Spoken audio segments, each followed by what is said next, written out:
zadarnic și ești bun. Mulțumim, moscățiun, că ești dar și ești bun!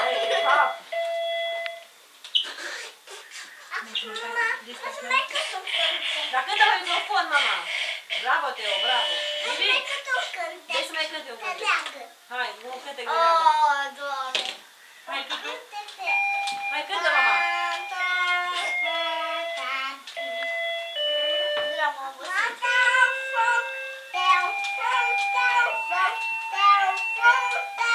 Am o căsuță mică și fumul se ridică.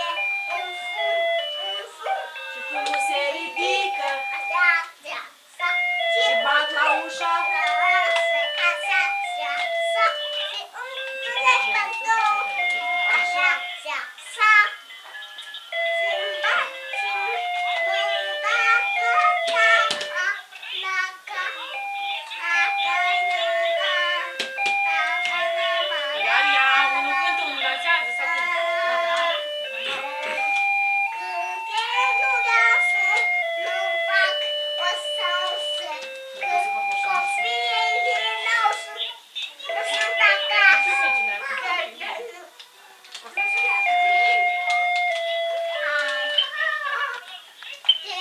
Și a venit prințul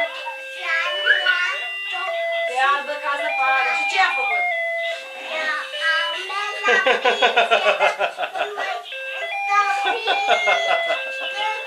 Era bun copil.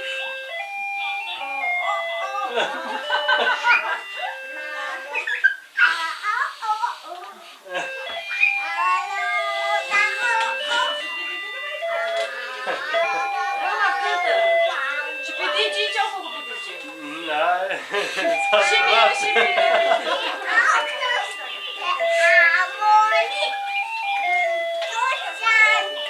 Ai găsit povestea, mamă.